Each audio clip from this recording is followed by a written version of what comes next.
Good evening, Trial Talk. Welcome to this evening's live stream event with myself, Stu Roberts. You're listening to the Plastering Podcast, episode 6. We're probably watching it as well. All going well. Let me know, guys, if you can see and hear me okay. Just smash something in the comment section for me. Let me know you can see and hear me okay. Tonight's guest, you probably know who it is by now because I've been spamming the group all week in anticipation for tonight's chat. We've got Jamie Orr coming on, guys, from CORKSOL UK. Jamie is commercial director at CORKSOL UK, but he's a plasterer by trade. So I'm really excited to have him on. I'm interested to hear his story. I want to know all about his youth, how he got involved in the plastering trade, and all things CORKSOL. So, guys, by now you're going to know what this product is. It's spray applied. It adds thermal value. It's got acoustic value. There's so much about this product, and tonight Jamie's going to sort of unpeel the layers for us. He's got some opportunities in the way of training and some discounts, especially for Trial Talk members. So listen to the podcast, because at the end of this podcast, Jamie's going to let us know what offers that he can pass down to the group. So make sure that you listen all the way through to the end, guys. So without further ado, let's bring on the man himself. Jamie Orr, how are you, mate? You okay? I'm good. Yeah, how are you? I'm good, brother. I'm good. Can you see and hear me okay, mate? Because we had a few technical dramas earlier, didn't we? Perfect. All good. All good. You had a good day then? Yeah, everything's been good today. Busy day again. I've actually been in the office today for the first time this week, so it's nice to see everybody and catch up. But yeah, good. All good. Brilliant. Yeah, I want to get stuck in with my first question for you, Jay, and that is your youth and your sort of career journey, which is quite interesting. So, you know, you're a plasterer before becoming commercial director at CORKSOL.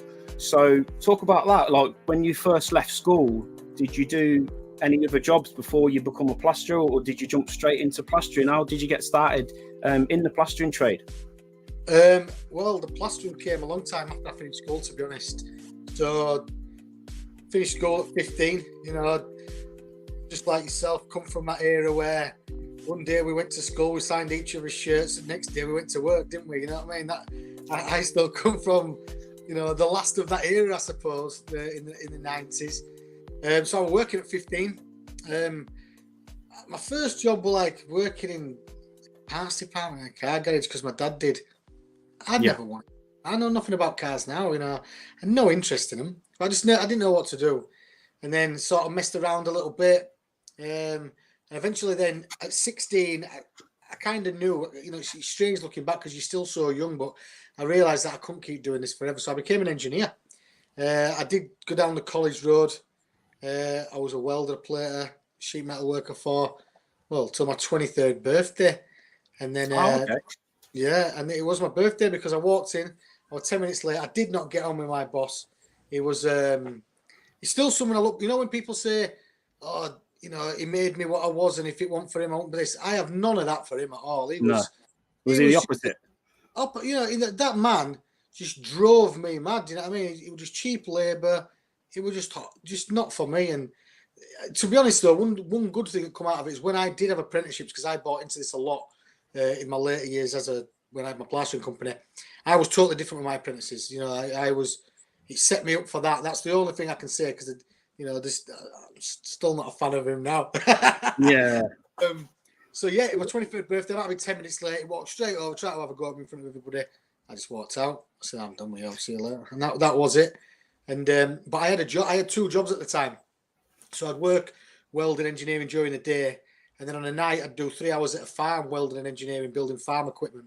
And I only did 4 days a week at my other job, so I'd all day Friday, Saturday. So I had 2 jobs anyway. So I walked into my other job, did that for maybe a couple of months, and I realised that wasn't regular enough. You know, I could do what I wanted there, which wasn't a good thing. And I got an opportunity. My mate could plaster, but he couldn't drive, and I could drive, but I couldn't plaster. So the team was up for a company doing insurance work, and the plan was learn how to plaster. And I loved it straight away, to be honest. So you sort of just took to it like a duck to water type thing. I like the fast money. I liked the Yeah. lifestyle. So did you work for your mate then, like for a few years, or did you jump? Did you learn what you needed to learn and then jump straight into self-employment, or how did that work? Yeah. Well, what happened was I'd actually been labouring on. Well, he's a really good friend of mine, a lad called Eddie Chalmers, and when I was about 13, 14, he used to take me to work with him on a Saturday. And I'll be honest, I wasn't a fan of plastering. It was too much hard work for me, at that age. But when I started doing it, I think this company I worked for sort of went bust after a year. So I started working with him on site. So I became self-employed within a year.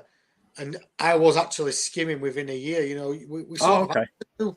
And, but I did, we used to work on a lot of sites in the beginning, like a lot of lads do. I mean, I think that's where you really learn the difference between good and fast, because you've got to be both, haven't you, in our game? You can't, unfortunately, you can't have money doing them all the time. It's just not the way. You don't get employed doing that, do you? You don't. And like you say, until your speed is at a certain level, you can forget about working on site, even with a gang. You wouldn't last 5 minutes, would you?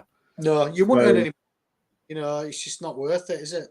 No. So at this point, then you're working for yourself. You started to employ lads at this point, or was you still alone? Or no, so I'd have been 24 now, and I've always liked to travel and mess about and sort of be young. It's one of my things I still try to be now, but so I was always somebody who wanted that little bit more, to be honest. So when we go work on site, I might be the kid who'd go do a ceiling on a night. I might be the lad who'd work a Saturday. And I would always, I liked the fast life.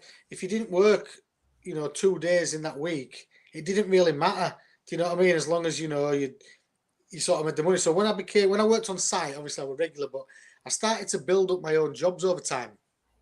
And by the time I was 26, 27, I was sort of doing my own thing, my own. I used to advertise in the local paper, so I used to get 3 or 4 jobs a week out of that, and I sort of moved on from there. And I don't know why I always used to say it, but I always used to say, look, when I'm 30, I'm going to take this seriously. I'm going to change when I'm 30, and I'm going to try have a business at 30. So that would kind of.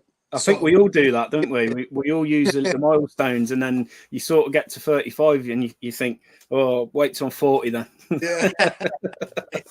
But that's brilliant. So you've always been ambitious, driven.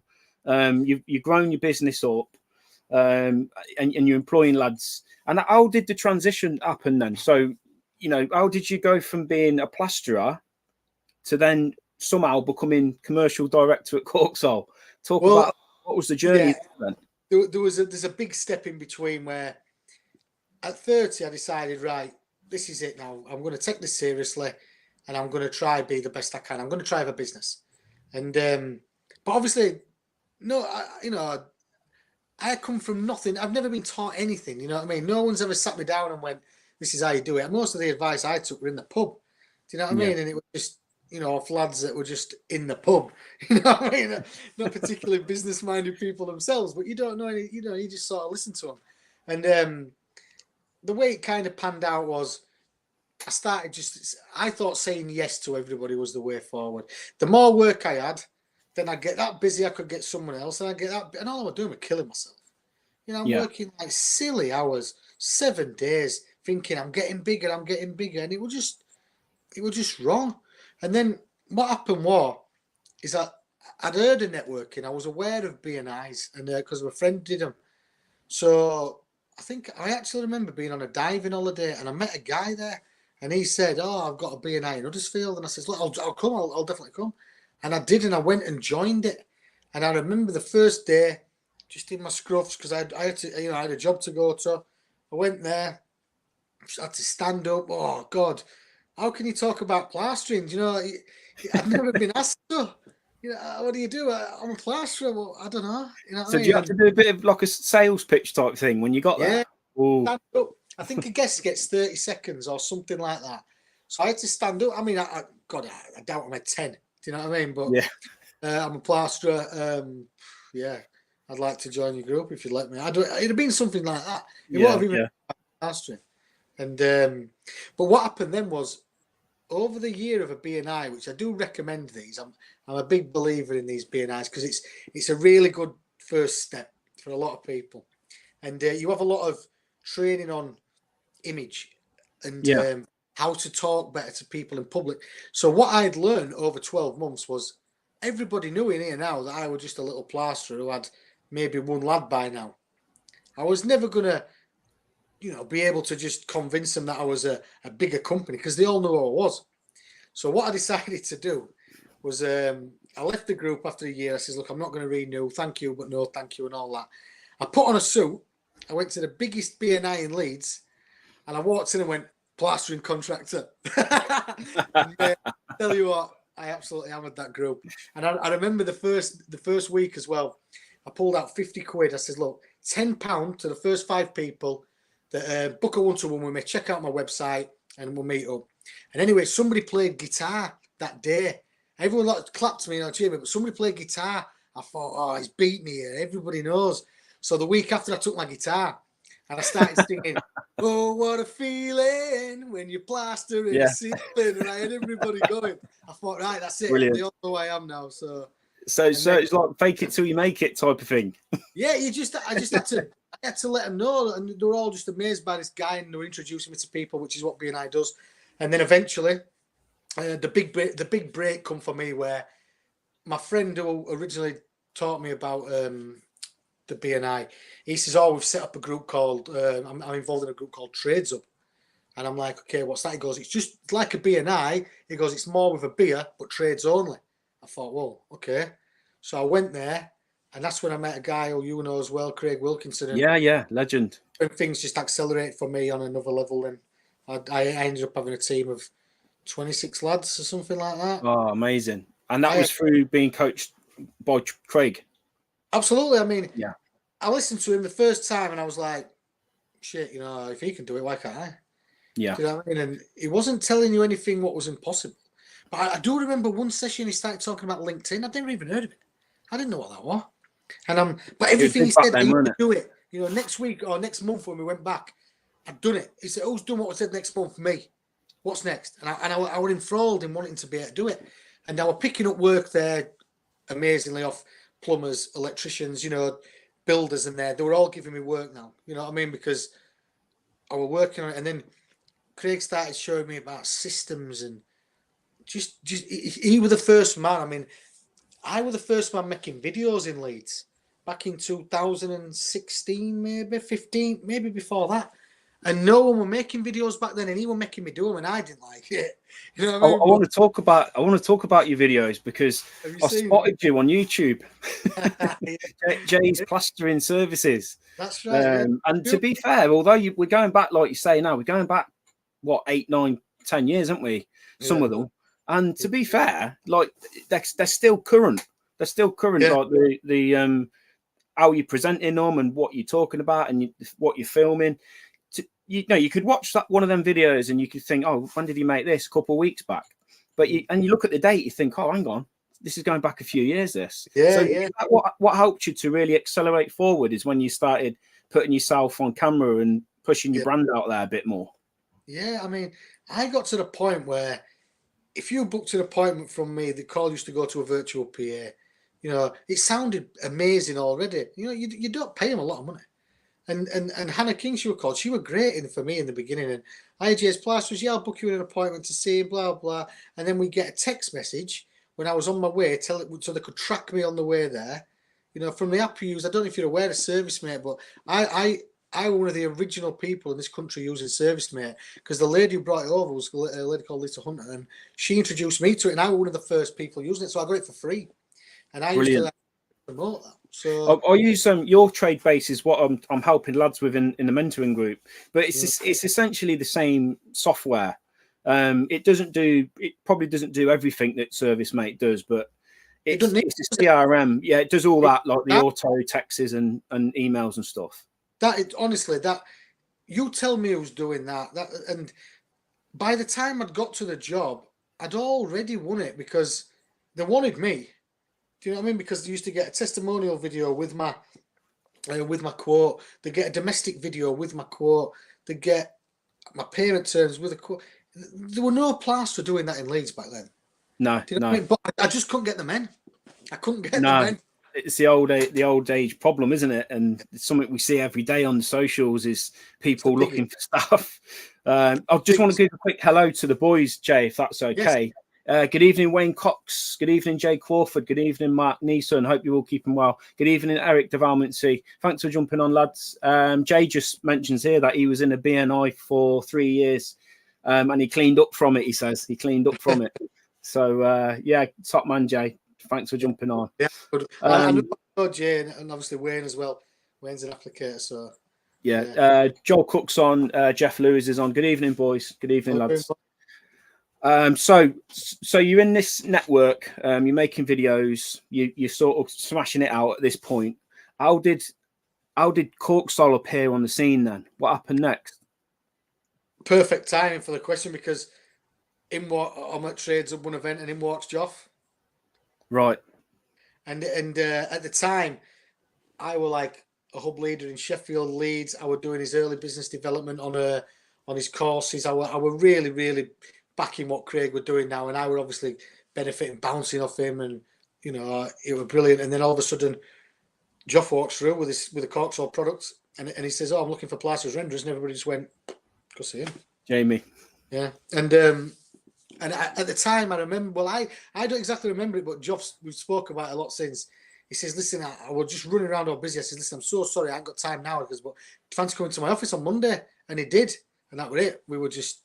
He was just showing me this render that was just bending. I'm like, "What is this?" And he was going, he says, "Oh, you spray it on. It's natural. It's cork, and it's acoustic insulation." I'm thinking, well, the render's acoustic. Why does that matter? He goes, "It's fire resistant." I'm thinking, why does that matter? You know, at the time, purely looking at it as a render. And then he went, "You can patch it." I went, "Patch it?" I went, "Wow." You know, just completely naive to what his brain. Yeah. Oh, just so naive to what we was actually sat on. You know, I don't even think, to be honest, Joff knew at the time how good what we were actually sat on. You know, so what products were you typically used to using before you seen this sample then? Was you doing any like thin coat rendering or anything? I was more of a silicon man, I'll be honest. We did do monocouche, you know. I don't, if anybody asked me and it were up to me, I'd always kind of steer them down the silicon road. I just prefer the product. I just think it stands the test of time. You know, I'm not here to slag anything off, but unfortunately, monocouche sometimes it doesn't stand the test of time, and and that's not everywhere. That's just where I live in Yorkshire. It's very green. It does happen, you know. And I just preferred it. That's all. Yeah. So you'd already sprayed some render on, or was you hand applying it, or always hand applying it? You already hand applied. Yeah, we was. I bet that was a bit of a head scratcher then when he says, "Oh, we're going to be spraying it on the wall." Yeah. What did you think to that? Obviously, I was aware of spray rendering. Wasn't sure if that's what I wanted to get into, because I was more of a domestic plasterer who I used to have a lot of new build sites running alongside it. Rendering was something I did. Do you know what I mean? But it wasn't something I was aiming for. But spraying, I thought, oh, I can spray it. You know what I mean? That didn't sound too to do. Yeah. So what does a typical day look like for you today then, compared to when you were a spread getting covered in shit every day? Yeah. What does your day look like now? Are you keeping clean, or are you still out there training the boys? I still do. I am this week. I mean, typical week this week. Monday I was training, which is often the case. Tuesday, Wednesday I was in London because we are doing the biggest cork project in the world in Church House in London. So it's the 16,000 meters of internal wall insulation, spraying cork and plastering directly onto it. And we'll leave the ceilings all exposed cork for acoustics. So I was down there signing off a section of that this week. And then I had to go to Gloucester. So I stayed over there. And then with massive pilot we're doing down there, there's hundreds of thousands of meters there of industrial units for roofs, for external, internal. And then I had a board meeting today. And then I had a few meetings this afternoon. And then, the days are still crazy and mental, but unfortunately, it sounds like you've always worked like that, though. Yeah, so that's me. That's transitioned it, the work ethic. That's brilliant. So, listen, let's get stuck straight into the product now. For the lads that are still unfamiliar with what CORKSOL is, what exactly is CORKSOL? Could you sort of try and explain it as in a simple format for anybody that doesn't know what it is. What is CORKSOL, Jay? Yeah, I mean, this has definitely changed over the years, mate. You know, we used to, at one point, we call it a render. Now we try to steer away from that word. The truth is it's a sprayed cork coating. That's the truth.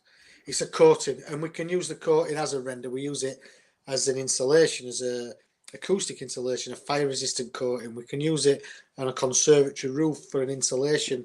There's so many different things, but the truth is, it's a natural coating. It's a natural coating. And I've got to ask you, mate, why did you spray your transit van with CORKSOL? Have you seen it? I've seen it, and I thought I'm going to have to bring this up on the podcast because it'll give a good insight into what it does as well. If you can explain to the lads why you sprayed your transit van with it. The truth is, right, and this is the dead honest truth. Do you remember when lockdown were all become rumours and we were all kind of joking about it, and it was all, is it going to happen? What's going on? Yeah. Well, at the time, I was going to get rid of my van because I'd got a car. I didn't really use it, and then what happened was someone said to me, "Why didn't you convert your camper van, your van into a camper?" I thought, "Oh my god, why hadn't I thought of this?" I couldn't sleep. I was so good. I'd built it in 3 days, but then the point of it was, why don't we spray it in cork and then you've got the insulation? I could get my double bed, so that's why I did it. So it was a little camper van, and I was sleeping in the Lake District in -6 in that van, and it was sprayed in cork. It was fine. No. You never get condensation in there. 2 of us and a dog have slept in there. I was going to ask about the condensation dripping on you when you were asleep. You'll never get condensation ever. However, because there were no ventilation, there were no windows, I once went on a job in lockdown working with some lads in Worcester, and I locked myself in. I couldn't get out of the van. And they turned up about an hour later and let me out. But you made it too airtight, did you? Nearly passed out. No. So what would happen is my clothes would never dry. You know, if I go walking in the rain and you put your coat in there, a week later it'd still be wet because ventilation, insulation is useless. So although the moisture's still in the air, it just never hits the points which is going to cause condensation, which is why we use it for black spot mold. Yeah, brilliant. That explains it really well, actually, because as you know, I use CORKSOL internally for internal wall insulation as a thin option. And customers are always saying, well, why are you spraying that on the wall for? Like, how it stops condensation. They're like, how can it stop condensation? So you just really explained it there, what it does. So it kind of creates almost like a thin air pocket, doesn't it, between the inside and the surface kind of thing. So we're always doing development at work, and we got explained to us a really good way to put this. And you know, years and years ago, 100 years ago, you saw men on boats, or you see pictures when they had big, thick woolen jackets, you know, big, thick wool coats. Now you see people with a lot of layers. Yeah. You know, you go walking now, or hikers or mountaineers, you'll find they have a lot of layers, which traps air, which is, you know, it's easier to get wet and dry. The cork is a very good thin layer. So it acts as it acts as a barrier. It's a very good barrier, is cork. And all it's doing, it's very simple. It's not really clever science. It just insulates the wall enough just so the dew point moves to the outside of the wall, and you don't have the 10-degree difference in temperature hitting the same surface from different directions to get condensation. You just can't get moisture, can't condense it. It's very, very simple. Brilliant. And there's a lot more to CORKSOL than just this one benefit as well, isn't there? So I want to talk about, because there's a lot of renderers jumping on the CORKSOL. Yeah. Why is it such a good coating for overspraying like existing renders, for example, that might be a little bit shabby, solid, but a little bit, a bit cracked? Could you talk about that? Yeah, definitely. This is my favourite part of the business. This is where you earn the money, because you go to a render, it could be anything, sand, cement, silicon, because it doesn't matter. Lime renders, you know, you can get a lot of rough cast renders, pebble dash. It doesn't matter. If that's solid, you know, and I used to say to people, listen, they're often after the insulation. If you say, look, I can spray directly on that. I don't know of any, well, certainly renders that give a warranty over the top of anything, where we will get a 25-year warranty. So that's our niche, that, you know, we actually put his money where his mouth is and back that. But also, because it's so light, you know, it'll stick to anything. And, you know, like sometimes people have said to me, and I'm sure you've had it yourself, Stuart, right, where, you know, I've got pebble dash, can you render over it? And I'm always like, whoa, you know, you just can't. A bit risky. So I'm like, listen, I'm sorry, I can't do that. Where the cork, it's never going to be way enough to come off. It's so light. Yeah. And cracking. So with the flexibility of it, when you're overspraying, you know, like you said there, you've gone onto something solid, but it might have a few airline cracks. Them cracks ain't coming through CORKSOL, are they? No, I mean, anything less than 2 mil overspray them. Anything between 2 and 5 mil, you know, fill the crack, an external filler, a base coat, whatever, fine. Anything where it's loose, you know, we always do say it does need to come off. You know, it's not going to... Common sense, yeah. Yeah, it's not going to hold it on the wall, but what you can do in that case is take off the loose, patch in the loose, overspray the whole building, you know, and you don't need to hack off the whole building, you know, which can be save the customer money, but it's, you know, it's very quick turnaround for you. Brilliant. Wayne Cox comments, he says he's just sprayed one of his vans. Has he really? Sprayed the inside of it with CORKSOL. Is it working? Good man, Wayne. Is it working? Just don't lock yourself in. James Thomas comments, is there anything CORKSOL won't adhere to, Jay? Brilliant question. Very good question. We know it won't stick to pure silicon. I mean, I know a lot of people say to me, well, nothing does. Yeah, I know nothing really does, but you know, you can silicon on the top of cork, but it won't stick to pure silicon. But we know it sticks to glass. We can encase asbestos, metal, wood. There's not a base coat we won't warranty it on. So brilliant. Nothing, other than silicon, there's nothing that worries me about adhesion. Fantastic. And when you say silicon, we're talking about the type of silicon. Obviously, you'd seal a window frame with. Yeah, excuse me. Yeah, silicon render go straight over. Straight on silicon render. Yeah, no problem. Yeah, it's just pure silicon. It doesn't like, and like I said, a lot of people say to me, "Well, nothing sticks to silicon anyway. Even your tapes don't really stick to silicon, do they?" So true, nothing sticks. I don't know anything that sticks to silicon, to be fair. No. So in what other ways then, Jay, can plasterers and renderers benefit from CORKSOL? We touched there on the internal wall insulation, overspraying old renders. You could put a new backing coat on an external, and just, I suppose you could use CORKSOL as just a decorative coat as well, because it comes in all different colours as well, doesn't it? So what other benefits can it offer? You know, it depends what you want to get into, really. I mean, I know a lot of plastering renderers, they're the main people who come on a course, which is great for me because I can talk to them in our language. They understand where I'm coming from. But there's some of them now just doing roofs. You know, insulating roofs, spraying on metal roofs. You know, there's so many conservatories and stuff like that. Now that's my little favourite one. Is that you know, don't get me wrong, it's not something CORKSOL bang the drum about because it's only a couple of tubs here and there, but it's a fantastic business for the lads. I love it. You know, it's a quarter of the price of a new roof. We've got a video at CORKSOL where half a frying pan sprayed, and you put in CORKSOL, you put ice on the cork, you fry an egg on the other side, and you just go to somebody and go, "Is your conservatory too hot in summer, too cold in winter?" They know it is. Yeah. If you have the price for a new roof, they know it's going to be 10 grand plus, and you're coming in at a quarter of the price, and it's yes there and then, and it's a great. Fantastic. And I suppose it's quick as well because you haven't got to mess around putting like primers on it or anything, have you? Or is it just you bomb straight onto it? Side, and only because I have found out from talking a lot about this and things that some conservatories can use a silicon sealer on the outside. Right. So they're easy to clean and the rain does the work. Right. So when I found out that, it's like, oh, hang on a minute. Yeah. Cover all bases. Be careful, but it works. You know, it's just a great little business. Like you say, 1-2 days work. It's nice and steady. We're not chucking that heavy stuff around, mate. You know what I mean? Chasing us after like we do.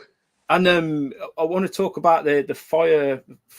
I've shared a video earlier, and it was some content that I took from when I come down to Halifax and I did my training day with Marcus Barron, and you were doing the demo with a heat gun, with a burner, and showing us how it can resist heat. So if you're installing like a log burner, for example, if you've got a run of log burners, you could potentially use it on the internal, couldn't you? Instead of using the Vicus and the sand and cement. That's another thing. I've got videos of lads sending me that. There's one bloke who did one in the northeast, Michael Anderson, I believe, and he sprayed his chimney breast as a feature wall, and then he rung me up a week later, whatever, when he put his fire on. He goes, "Oh, I wish I'd never have done it." He goes, "Because all the heat were just, reflecting out." And he said, "We were only joking, but it's too hot." It works. It works. That's amazing, isn't it? The amount of times applicators ring me up and say that, I go, "Shit, why haven't we ever thought of that?" Do you know what I mean? There's so many little things where, and it's so thin as well, isn't it? Because you'd think, okay, if it's that good at bouncing heat around and it doesn't let cold air through and stuff like that, it must be like this. But what you're talking like 8 millimeters, aren't you? Well, 6 mil, 8 mil. Yeah. We do say 8 mil, but that's including plaster. So you're looking at around a 4 mil finish is what you're looking at when you okay. And you've done tests and U values and all that lot, but it was said 30% thermal improvement. Is that right? 30% thermal improvement. Walls, absolutely. So we've done a U value calculation. Just quickly on U values, they're really difficult for our business to do well in, because a U value is the lambda value, the heat resistance value, times the thickness. But we're saying, but we're not thick. The point of us is we are thin. Right. If we were to improve our product, we'd get it thinner. Do you know what I mean? Because where you can put 100 mil of insulation, fantastic, do it. But what you can't on the inside of the house, it's not like that. No. What we're saying is the only way we can prove it is to do a before and after. So if we do an in situ test, what can't speak can't lie. So it's not a calculation. It's made up of numbers. It's actually, that's what it is, and that's what it is now. So we've done in situ test on solid walls, and we can reduce the heat, the heat reduction through the wall by 30%. Brilliant. So just to clarify, lads, if you're an internal plasterer, you can jump on this. You can add it to your arsenal. If you're a renderer and you don't really do much skimming, you can jump on it as well as an external finish. So best of both worlds, I think, here. So Jay, let's move on to skill set and equipment. How hard is it to learn how to apply? Is it hard skill to learn? I mean, I know the answer to this question, but I'm speaking on behalf of the members. Appreciate it, mate. I mean, it's very easy to learn. It's a little bit harder to master. But Joe Cook's on here. I remember going to Joe Cook's first job, and as soon as I pulled out the van, he's like, "Shit, mate, why ain't I been using this before?" You know what I mean? I'm like, and he picked it up very quickly. He's a master though of the spray, isn't he? So spend a day with us in Yorkshire. We will go through it. We show you how to get it wrong a lot. We'll show you why if you put it on heavy, it won't set. We'll show you to build it in layers. If you do that, you can't get it wrong. Now, I know some people hit the ground running like Joe did on his off, and then you get other lads that are just, a bit shy in the beginning and nervous. But we come and work on site with you if you want. We do have a guy, Luke Field, now who's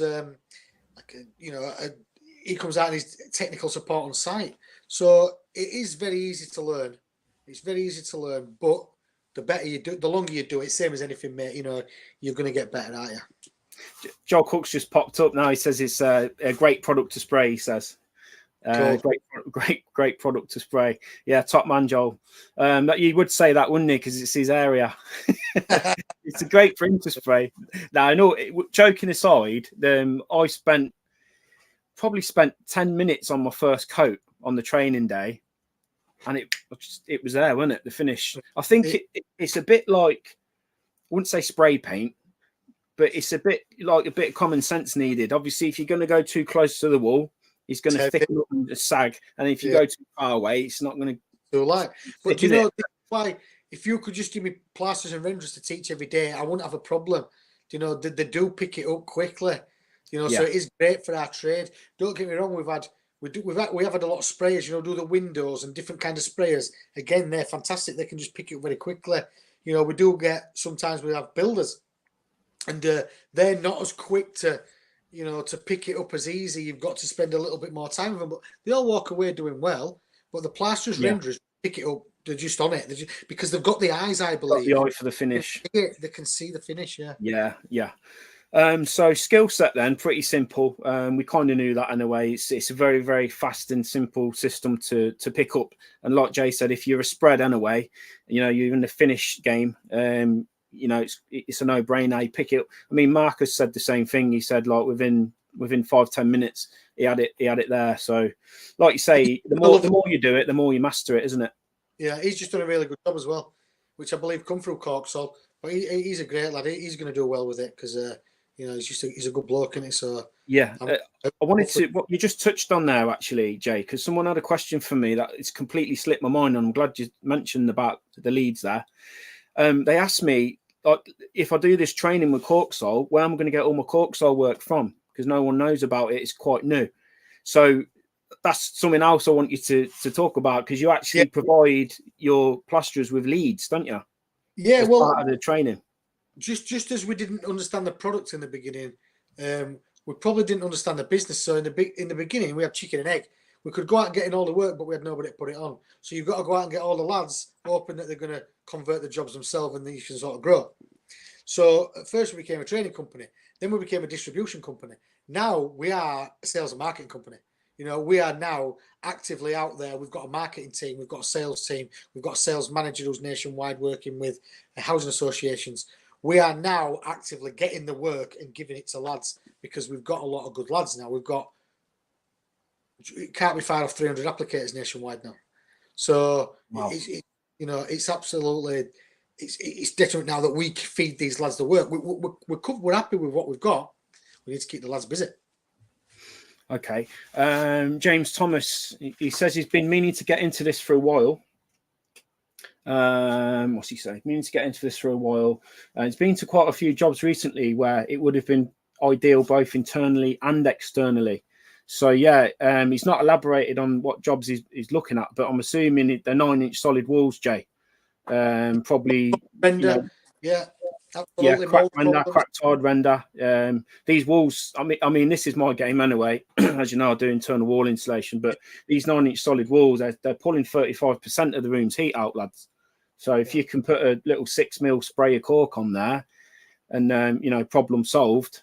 For me, it's been a no-brainer because I sell it as I wouldn't say a downsell, but it's a thin option. So if I've got a box room, like you said earlier about putting 100mm insulation in, if there's a child's bed in there and you've got like this much space, they ain't getting any thermoboard in there. And then I'll say, listen, we've got this CORKSOL product, and then they'll go, okay, actually, can you do the CORKSOL on this wall and this wall as well? Because it's more convenient. You haven't got to pull the skirtings off and the window boards and extend the radiator pipes and all that. Yeah, no, it's very true. I mean, the disturbance it causes is this is the niche we have inside. I mean, I know the government come around with grants now and again on the eco deals, the green deals, and they'll say, we will give you £10,000 or £5,000, 2/3 of the cost towards insulation on your house. If somebody knocks on my door and says we will install 100mm of insulation on the other side of your house, my kitchen won't fit, my bathroom won't fit, my bedrooms are smaller, I aren't going for it even if it's free. So this is why watch out for this word TIWI, thin internal wall insulation, because the government realise that's the way it's going to go. So they're pumping a lot of money into development with this, and we are at the forefront of this. We are really the technical side of our company now is the best it's ever been. We've got Huddersfield University working with us now. We've got other universities. We've got a KTP, which is a knowledge transfer partnership with the college. We've got people working full time in CORKSOL now, looking to develop this product and make it a better product. Brilliant, fantastic. Eric Deramis, he's got a question for you. He's asking what machine is used to spray it on. That was my next question, Eric, actually, because we're talking about skill set and equipment.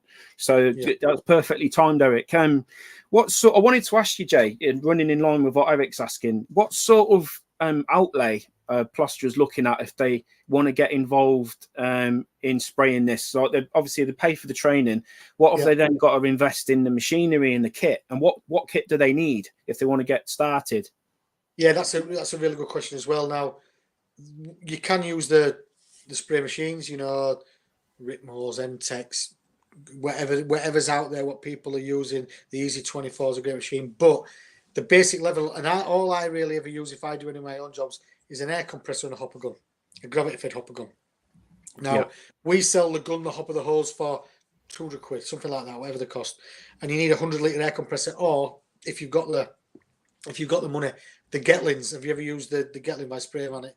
They're just a little continuous air compressor. No, I'm just using what you just said. The hopper does me. So yeah, this Getlin is just an air compressor. It's just very small. £700, but they are the world, But a 100-litre air compressor is absolutely fine. And that's for internal and external, or just internal? Just use all I do is run an extension lead to the van. You can use, well, I've only ever used 4, which is 60 meters of pipe. That gets you around the whole house or upstairs and wherever you want to go. So you're only carting a pipe around the room. You know, so yeah, you need, and the noise that will keep the noise down, especially in your van now. It's a soundproof now, isn't it? Keep the noise down at 8 o'clock in the morning. So yeah, you're not talking big money, are you? If you want to just get going and get, I mean, what would you say then? Under £1,000, you can get the training and potentially a cheap setup. Yeah, I mean, and one thing, what involves or what's part of your investment in CORKSOL is the marketing you get involved, you know, with the investment. So we will give you banners for jobs. We give you leafleting campaigns. We'll help you with your social media. You know, there is a lot we give you to help you market this product, because you asked the question earlier, you touched on it, how do I get the job? And, you know, we can't just expect, lads, I mean, you're doing a great job at educating people about being different in business. I know we're all good with his hands. You know, we need to forget about that, and we need to work on what we're not good at now, which is the marketing side, the professional side of what we potentially can be as lads, you know, as plasterers, because we've got it in us. We've definitely got it in us, because if I can do it, mate, there's no reason why other people can't. So we do give you a little kickstart and help you with that, which I know you're doing a lot with that as well. I feel passionately about it as well, and you know, the fact that you can give lads leads as well. How does that work exactly? Is that a pay? You have to pay extra for this facility, or how does it work, Jay, with the leads? No, once you're in, there's nothing to pay for ever again at CORKSOL. It's you know, the leads are free. We do expect feedback on the leads, because we want to know what's working, what isn't working. You know, we do qualify the leads, so we don't just go, hello, you want a job doing, and pass it on. It doesn't happen like that. We qualify the lead, we make sure it's right for Cork, and it gets passed on professionally to an applicator, usually geographically placed, or obviously you being an internal, you'd probably get priority over an internal job in your area. You know, we get lads that aren't renderers. We wouldn't dream of giving them a rendering job, because it's just ridiculous. So we do look at the right fit, and then we try to pass the lead on from there. Yeah, that's brilliant. And just to mention as well, like, I don't know if you guys are still doing this, Jay, or not, but when I did my training, you guys actually gave us a one-page website as well. And that's something, you know, you said about lads struggling with the marketing, they don't know how to do things. This is something I also help them with on the group, websites and things like that. But yeah, you guys actually said, like, email me over your logo. I sent that to you, and then I got like a one-page website back, which I could send customers to then. You're absolutely right. And that is getting changed at the minute, because we are in a new development with our website. So we want to make them better for everybody. But again, you know, how can you expect, when someone talks to me about websites and someone talks, you know, thousands of pounds, you didn't know what it was going to be, but you just think, well, what's it? You don't understand the benefit. So we tried to help them say, look, here's a start, here's a website, here's a banner for the job, here's a leafleting campaign, there's your start. You know, if you need any more help, give me a ring. You know, with our marketing team, we've got some larger companies and some big firms we're working with now who work on our marketing with our marketing team on a daily basis. We make them brochures. Do you know, if that's what you need, it's all free, because we want to help you push that. Do you know what I mean? If we can do anything for you, we will. Because there's a few lads on Trial Talk where they've gone and done like Venetian plastering courses. And they've paid thousands for these courses. And as soon as they finish this course, they've gone, see you then, lads, you know, good luck. Yeah. And they've said, we can't find any work. We don't know who wants this product. You know, there's no one near me that wants Venetian walls. Yeah. So the fact that you're actually, you know, helping lads with leads, that's going to be a massive thing. So that's great. Now, someone's asking here about part. I don't know if you'll know the answer to this off the cuff, Jay, but James Thomas wants to know, does CORKSOL fall into the new Part L regulations that have come in on self builds and extensions? Would you know the answer to that one, or do you need to? No, I mean, okay, I'd have to do some work. Depends on what sort of thing is after there. Is he after the installation values on the U value? Is he after, because we know we can spray directly onto render board. You don't need the base coat. So as long as the build's absolutely flat, it's fine. We do a lot of self builds. The reason being is people generally building self-builds are very eco-conscious usually, and Yeah. they're looking for that. So it's something that they do find us a lot and go, they want cork because of what they're building. So, but I'd have to find out the actual regulation. But if he wants to stick an email to me, I'd gladly find him the answer. Yeah. Good shout. Wayne Cox just goes on to say that CORKSOL has helped so much in pushing the product. Yeah, definitely. I found that as well. Matt Neeson, have you had many inquiries about CORKSOL from Northern Ireland? Oh, I think he's asking. Do we get many? Have you had many inquiries from Northern Ireland? He's asking. Yeah. So it was only May, June this year. I went over to Ireland for 3 days and we set up the CORKSOL Island. So it exists now. There's training.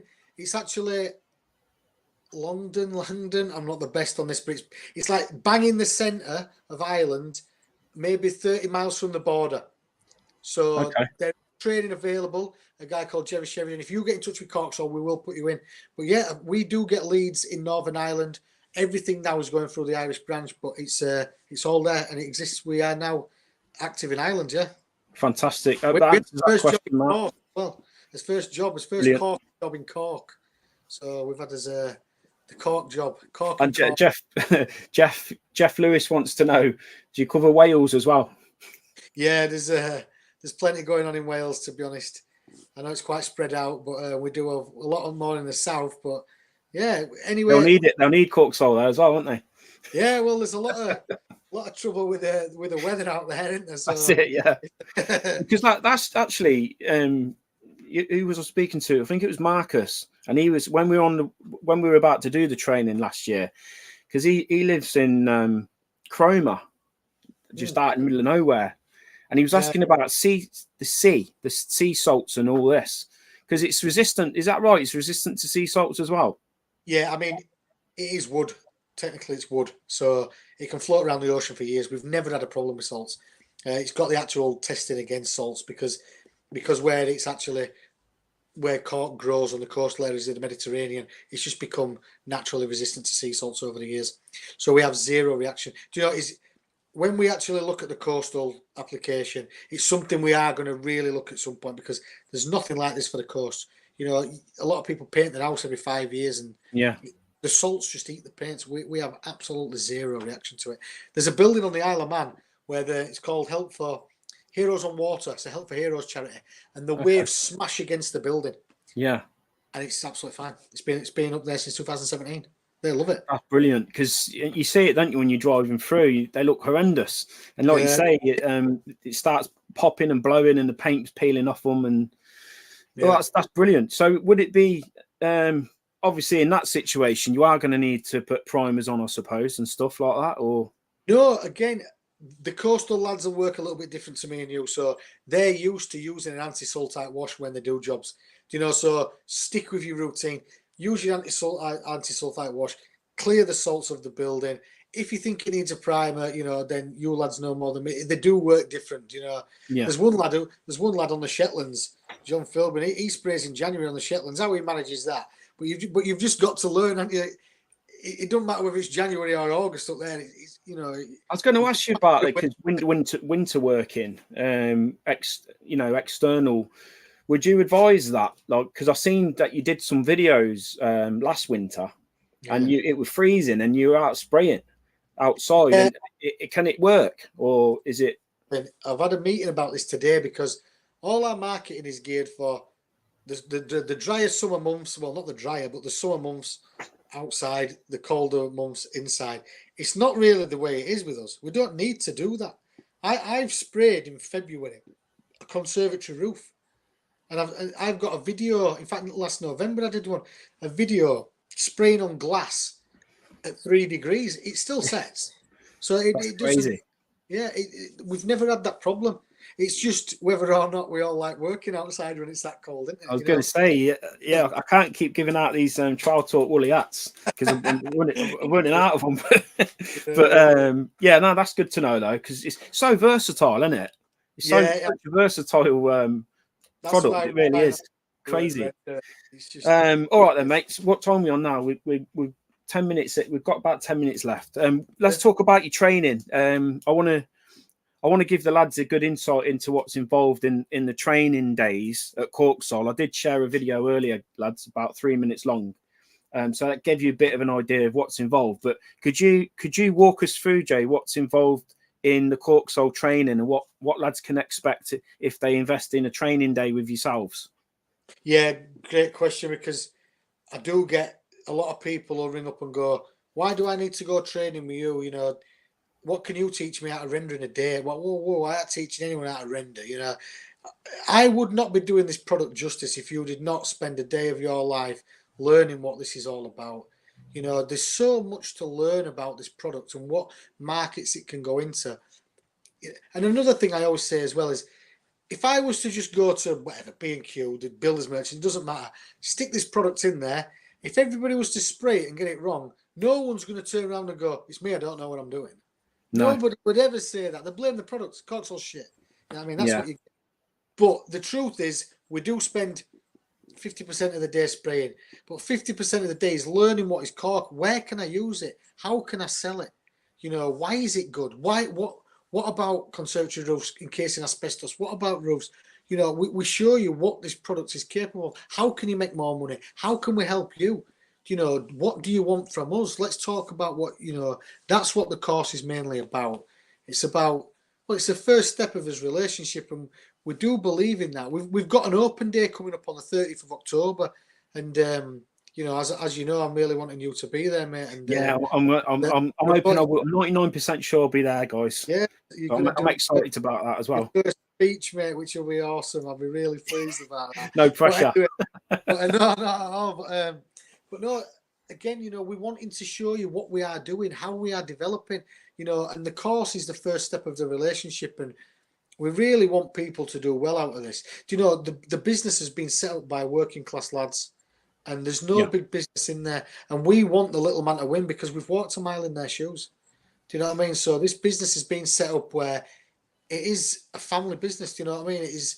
We all work together. There's nobody pays less than anybody else. There's nobody who gets more leads than anybody else.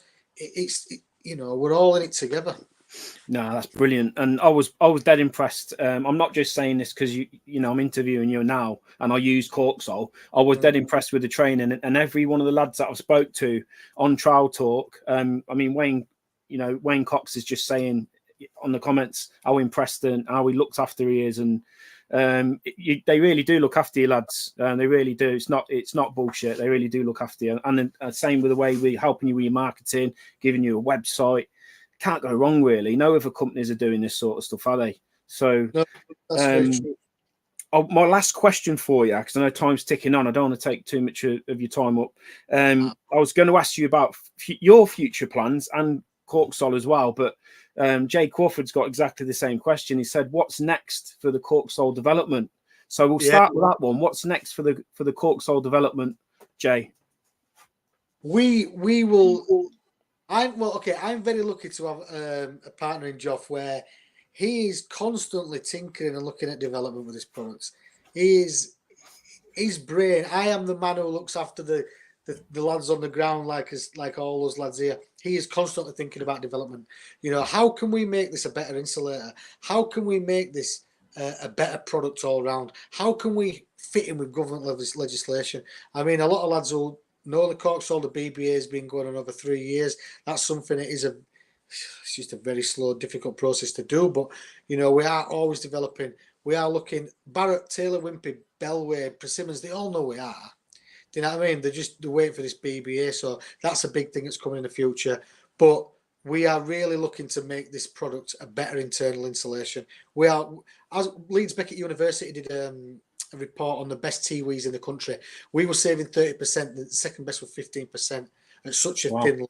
So, we haven't mentioned it. We haven't mentioned this, but you guys give a warranty on internal wall insulation as well. Because I know this because I've been in touch with the office, and they've sent me one out for a couple of my jobs. So you're standing behind your product. I know you say you're getting closer to that BBA approval. But lads are standing behind their product, and you've got it in writing 25 years, you know, internal as well. That's fantastic. That's a selling point right there, isn't it? But you'll know from wine bottles that cork can last 150 years in a wine bottle. It doesn't die. You know, when we talk about sustainability, we're not just saying that it's a sustainable product because we take it from a tree and it grows back. What we're saying is that this is it. Do it once, it's done. It doesn't rot. Yeah, it doesn't decompose. It for your house. As long as your house is up, this will be there. And that's sustainability. That's brilliant. That's brilliant. So we are pushing the green side, the sustainable side. We're never going to stop pushing this product, mate. We do want to be the best. Good to hear. Good to hear. Well, listen, before we say goodbye to you, how can people get on one of these training days? And is there anything we can do for Trial Talk members in the way of discounts? I can always do something for Trial Talk members, mate. I think it's a fantastic group, and I really, really think you're doing a great job. I have used, I've tinkered in other groups in the past, and God, the amount of shit and people used to get, and I switched off for a long time until I found out about your group. So brilliant. You know, if anybody wants to know anything more, I'm always available on the phone. You know, I don't have a works phone number. It's my personal mobile number. You can talk to me personally whenever you need to, weekends, evenings, anything. But any Travel Talk member wants to book on a course, in the whole of October, I'll do 25% off for anybody. Oh, brilliant. Yeah. You can't say fairer than that, lads, can you? Yeah. 25% off. There you go, straight from the horse's mouth, because I've had a few DMs today asking, you know, what sort of discount can I get? So there you go then. That's fantastic. I really appreciate that, Jay, as well. Really do. Mate, we appreciate what you do. It's really, really, just keep doing what you're doing, because there is a massive gap in our industry, and you're doing a really good job filling that in, mate. Really proud of you. Fantastic. Appreciate that, Jay. Could you put the link in to the site or where they can book in the comment section when we finish? Would that be all right? Just so they've got easy access to get in touch. Of course I can. Yeah, I mean, you can get me directly on Facebook, on Messenger, if you want to have a bit of a chat. But I'll put up the website. You go on there, become an approved applicator, fill in a box. Someone will be in touch anyway. Fantastic. Well, Jay, when you do book on, if you speak to anybody in the office, just say Travel Talk 25% off, and they'll know. They already know. Awesome. Nice one. Really appreciate that, mate. And thank you ever so much for giving up your time this evening on behalf of myself and all the lads on the group. It's been a good, got some good engagement today, mate. Lots of questions and lots of answers from Jay. So thank you to the lads who took part today. And again, thank you to yourself, Jay. Have a good weekend, buddy. And I shall catch up with you. Hopefully, mate. Yeah. On the 30th. The microphone ready. Bless you. All the best, Jay. You have a good evening. You too, man.